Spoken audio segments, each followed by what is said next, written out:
Hi, my name's Madhavi Nawana Parker from Positive Minds Australia. It's a pleasure to be here with you to talk about how you can support your child or teenager to have better resilience and well-being. So to begin with, I want to look at what resilience and well-being actually is, because there's lots of different ideas out there, and you'll take from them, what's most relevant for your family and what makes sense to you. So generally speaking, a resilient person is not a person who doesn't feel upset or angry or jealous or frustrated. A resilient person feels like everybody else. It's completely normal as a human being to have a broad range of emotional experiences. We're supposed to feel angry about things that don't feel right, and worried about things that concern us. And that range of feelings is part of what makes us human beings. So a resilient person feels all of those feelings, and they have this capacity to respond to those emotions in a way that brings them back on track. So they have the skills to get back on course when they go off course. And resilience doesn't grow from having a whole bunch of terrible things happening to you either. And it's certainly not ideal if terrible things happen to you. So resilience is about the everyday challenges that we all go through and being able to navigate them because you have the tools and the support network around you to navigate them. And over time, because resilience is a lifelong experience, lifelong growth experience. So nobody's born with it. Different personalities and temperaments and wiring will have an impact on how resilient you may be and how quickly you develop resilience across your lifespan. But generally speaking, resilience is like any other skill. It's something you learn and develop and practice and build over your lifetime. So when you're a child, you're not particularly resilient because, the brain when you're young and you're still developing until you're 25, children and adolescent brains are mostly coming off emotion and impulse. And the thinking part of their brain is still the smaller part that's trying to figure everything out. So we have to understand that in our children, when they don't get what they want, when they don't win in the race, when things don't turn out how they had hoped, it's only natural that they're going to feel emotions at a much bigger magnitude to what you or I might feel. So we need to understand that, and in order to build their resilience and support them with that, we need to continue to be supportive and encouraging and empathic and compassionate towards our children, while also knowing when we need to step away and give them an opportunity to resolve things that they're ready to resolve developmentally and psychologically on their own. So before I continue any further, let's not forget about well-being, because resilience and well-being work together beautifully. And to be resilient, you need to have healthy well-being. And well-being is that emotional state of equilibrium, I guess. It's when you just feel good. Your thoughts are pretty good most of the time, and your body feels good, and you have enough energy, and you're able to enjoy life, and you're feeling well. So well-being is an emotional state that underlies all of our other emotional states. So when our well-being is healthy, we manage our stress better, we manage those more complex and uncomfortable feelings better. So it's really, really important that we look after our young people's well-being, our children's well-being. So I guess my first point really is the first tool that parents need to support their child's resilience and well-being, and their teenagers' resilience and well-being, is to be a great role model in resilience and well-being. And this can be really hard when you're parenting. When you're raising a family, it's a really unique stage of life. You have so much you have to juggle, don't you? So much to think about. I'm a parent of 3 children myself, and I understand how much lives inside the head of a parent. And it's no longer just about you and you managing your day and your responsibilities. It's about your children and what they need. And certainly in those early years, they need a lot just to survive. And then as life goes on for them, they still need your support as they grow psychologically, and they need your support, your mentoring, your guidance and leadership. So this is an emotionally taxing role. It's certainly a great privilege to have the opportunity to be a parent. And at the same time, we have to acknowledge that it comes with a lot of exhaustion and a lot of emotional and mental energy. So it's really important that you take this opportunity as we look at some tools to support your children, that you also think about your own resilience and well-being. Do you think you're resilient enough? You know, are you well enough?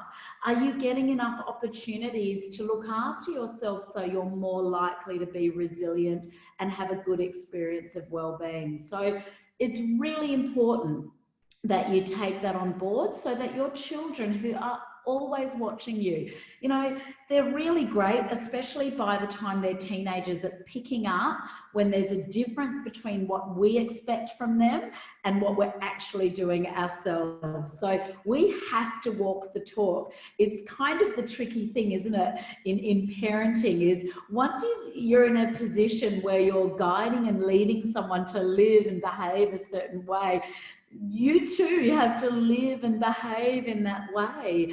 Otherwise, they'll see the difference and it will be like, well, if you don't have to do that, why do I have to do that? And so it's really important to work on your own resilience and well-being and make sure that they are nourished, and that you are also looking at these strategies in terms of how they might fit into your own life as well.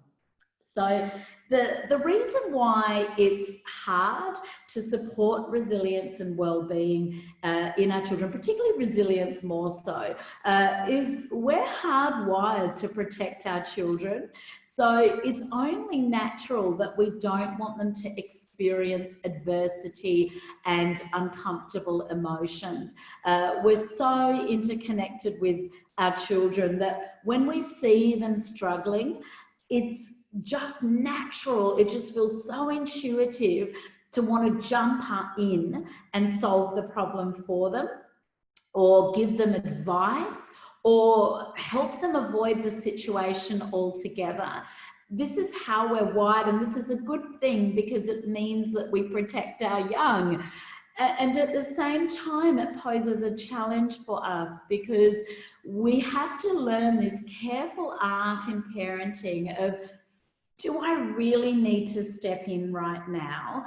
Is this something my child is capable of resolving without my advice and my input? And quite often that is the case. And we have to check in and ask ourselves that as often as we can, to just make sure we're not, for want of a better word, over servicing them. You know, they can, you can never give them, you know, too much love and empathy, but it's also important that that love and empathy comes with limits and boundaries, and also a sense where you're really handing the baton to your children, so that by the time you're not around and they're not living with you anymore, they really get life and they feel like, okay, I'm facing some adversity or I'm having a hard time, but I actually know how to do hard things. I know what to do when things are hard. And if I don't know what to do, I also know I can go and ask people for advice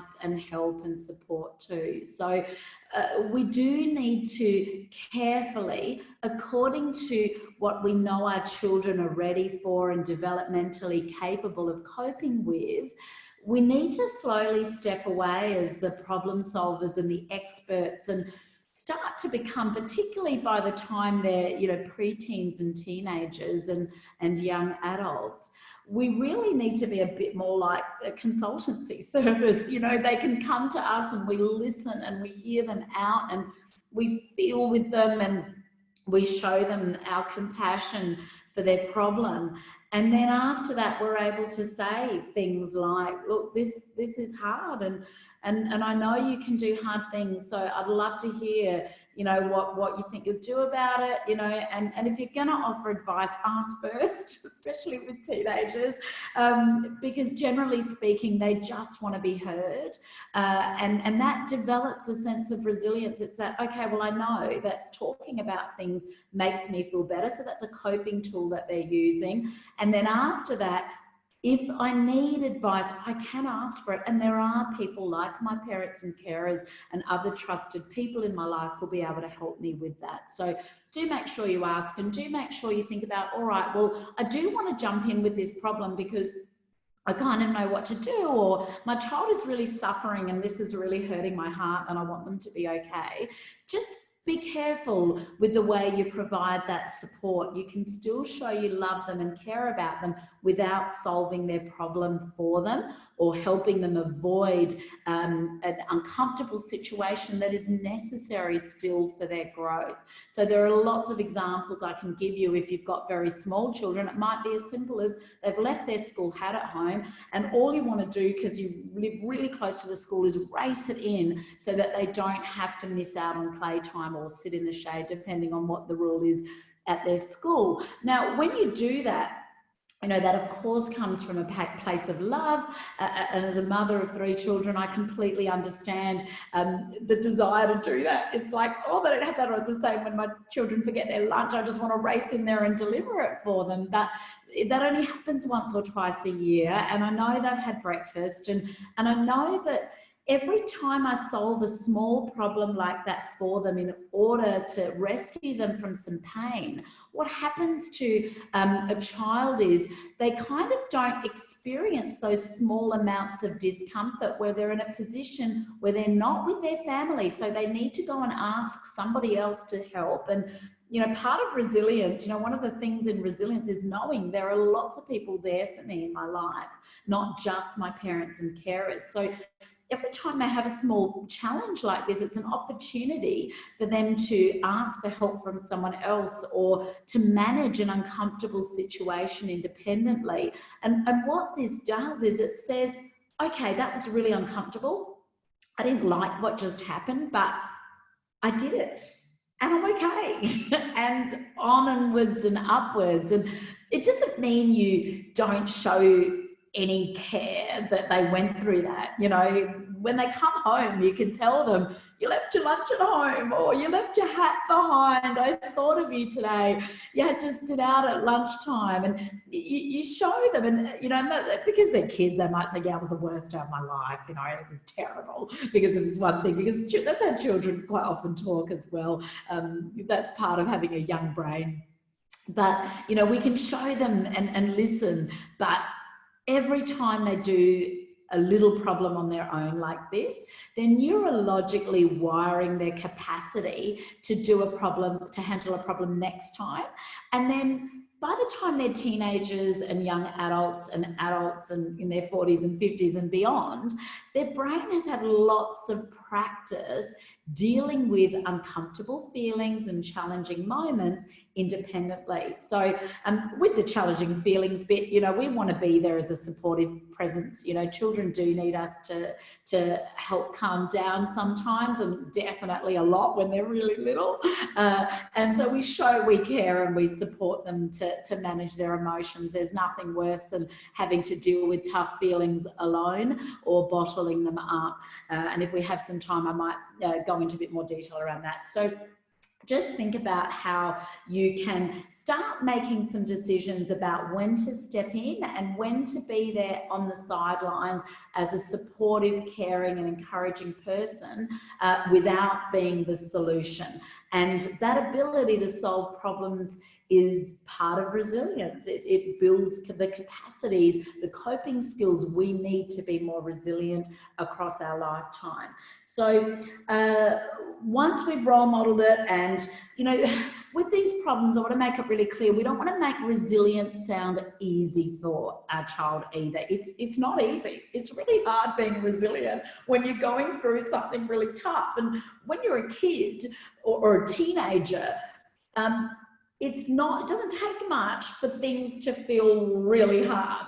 because of course you're dealing with a brain that is underdeveloped, and until you're 25, that brain is predominantly operating off emotion rather than thinking. So we don't want to be like, oh, well, come on, move on, you know, this isn't a big deal, you know, that you can't find your sneakers and now you've got to wear the wrong shoes to whatever, because it is big for them. So you want to still show them that you understand, and empathy is so crucial for our well-being, you know, receiving empathy from others and growing empathy within ourselves. And one of the ways we become better at empathy is by experiencing lots of empathy from others. So we can still say, I can see this is a really hard problem, or even if it's really little and you're thinking, oh, this is not a really hard problem, say for perhaps, you know, they can't find their shoes, and you can tell them, oh, you know, that's so frustrating, isn't it, when you can't find them? I get it. And so you're just showing that you care, because they're not, you know, when they freak out, they really are freaking out, you know, and they're just feeling overwhelmed, and that's how quickly emotions accelerate in a young developing brain, and we must understand and remember that. So another thing that's really important for our resilience and well-being is authenticity, being able to be who you are. And so one of the greatest gifts we can give as parents is helping our children be themselves, whoever that is. It might not have been who you planned in your head, with all of those ideas of what kind of child you might get. We have to let them be ourselves. I mean, we want to be ourselves. You know, there's nothing worse than someone, you know, you love or care about making suggestions on how you can improve your personality. I mean, nobody wants to hear that. And our children are still developing and growing, and you know, we can get worried as parents when we see their little irks and quirks and their challenges of, oh my goodness, I've got to fix this, I've got to get them some help, I've got to, and sometimes we do need to get them help, of course, but sometimes there are little personality things that our children have that are just part of who they are, and they need to express that. They need to be that person, and we want to give them lots of opportunities where they can really have a go at different interests, and they might not be the interests that you feel or society feels are like, oh, that's going to be really beneficial for your academic growth or your skills at sport or whatever.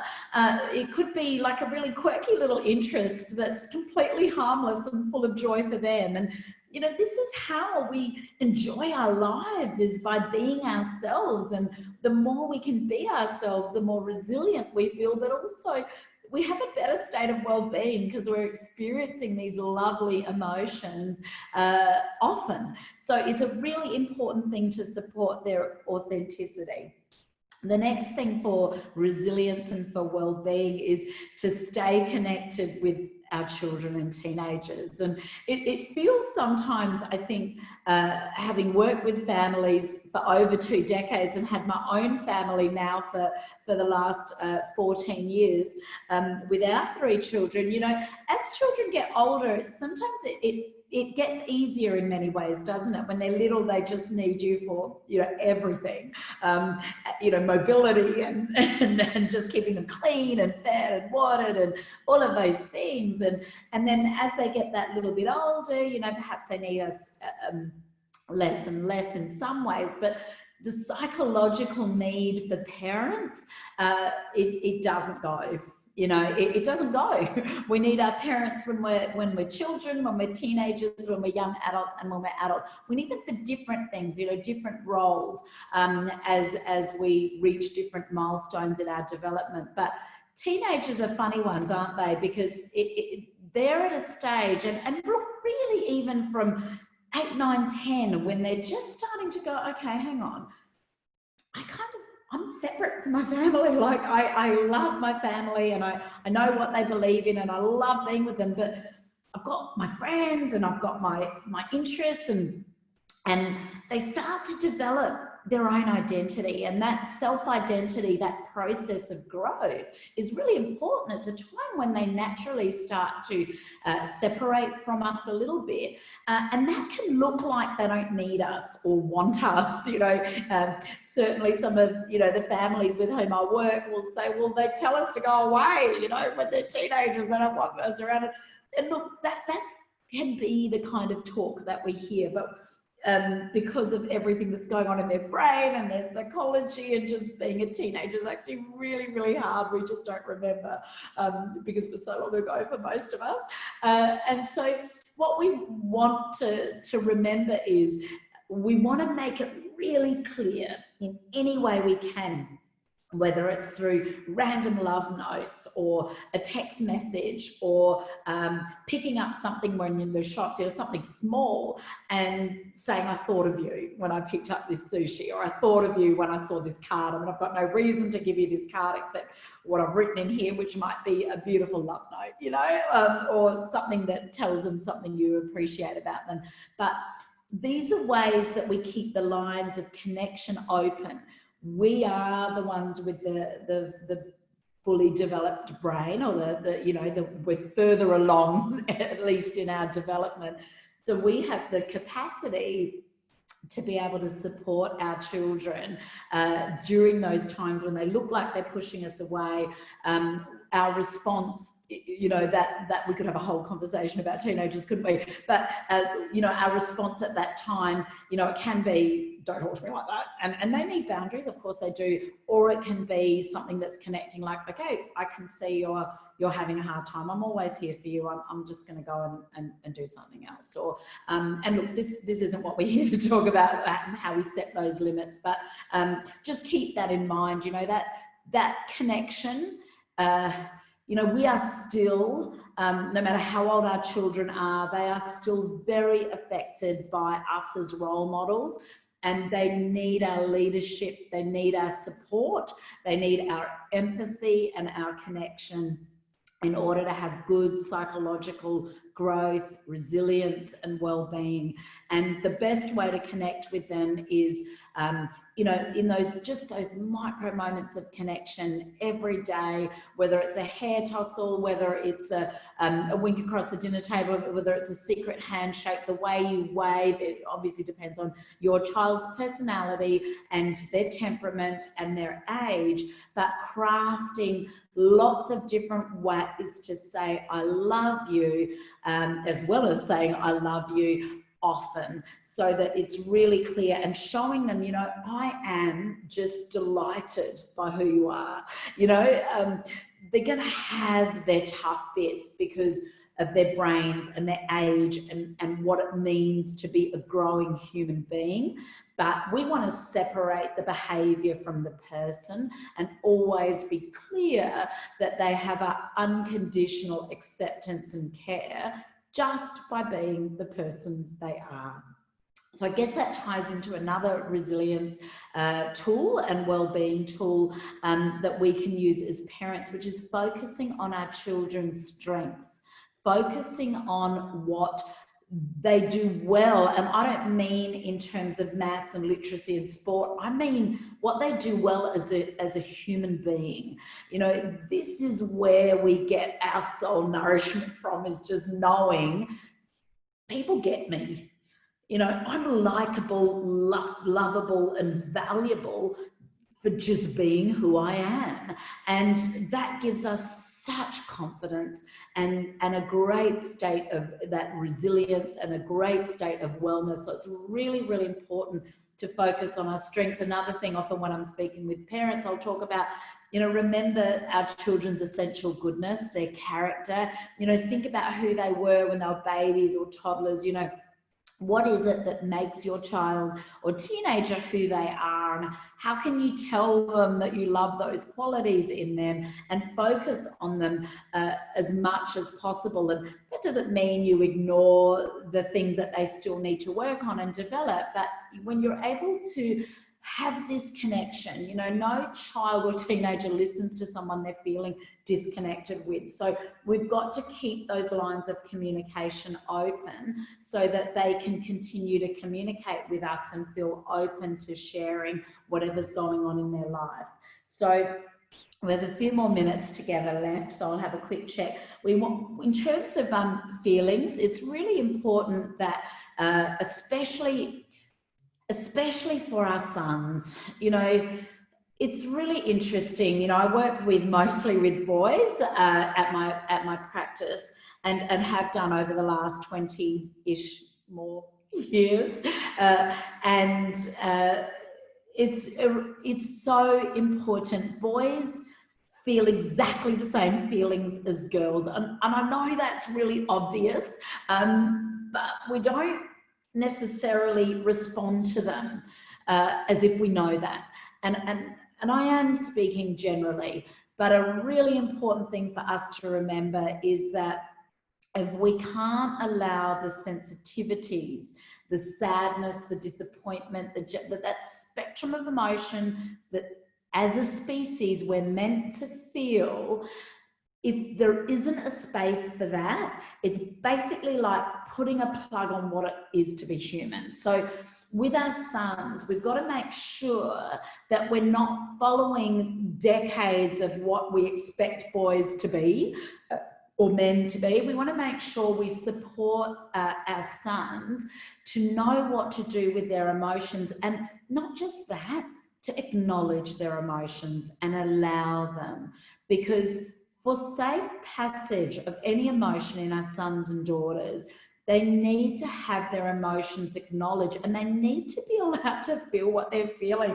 You know, if you think about the last time you were upset, the last thing that you would have wanted to hear is someone saying, well, you don't need to feel like that, don't overreact, you know, because you're feeling what you're feeling. And once that feeling's allowed and acknowledged, it's much more likely to have a safe passage, but also for your child to learn and grow from it. You know, once they've been heard, they can start to simmer and cool down as well.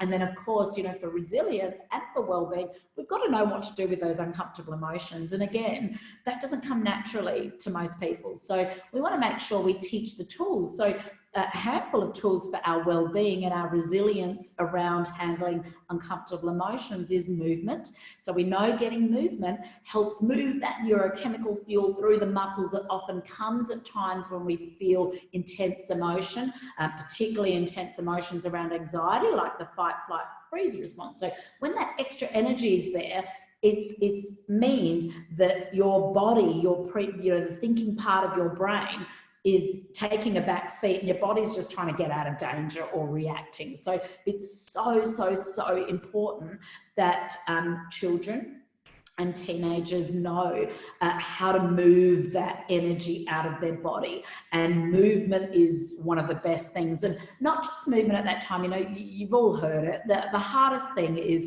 in the moment of emotion is not the time to teach these tools or practice them for the first time. We really need to be engaged in these tools on a daily basis. So daily movement, you know, finding movement they love and making sure that they're moving enough and getting them involved in the process. You know, if we're just always telling them what they need to do, they're actually not going to listen. So ask them, you know, how do you like to move? You know, it's really important as a family. We really want to move enough each day so that we can be healthy and strong. And that's really important in our family. You know, we're an active family. So when you're able to support them to come up with ways they like to move it, in whatever way that is, it doesn't matter, that they're moving, you know, and then making sure then at a time that they come that you can say, you know what, this is exactly the kind of thing I need to do. So you're role modeling, I need to do next time I'm feeling really stressed, or next time I'm feeling grumpy because of something that's going on. I am actually going to take a bike ride. I am going to take a walk. I am going to jump up and down 150 times, you know, whatever it is that your child's identified, show how you're going to use it. And then if you know you're going into a situation where they need to use those tools, that's a great opportunity for you to then say, hey, you know, we're playing a game, and if your child struggles, say, with winning or losing, you'd say, you know, it's going to be, you know, a really tight game, and I know how much winning matters to you. It matters to everybody. And, you know, just remember that, you know, those tough feelings bring about lots and lots of energy in your body, and you've got to keep that moving through. So, you know, can you think of something you might be able to do just to help you keep calm in that time?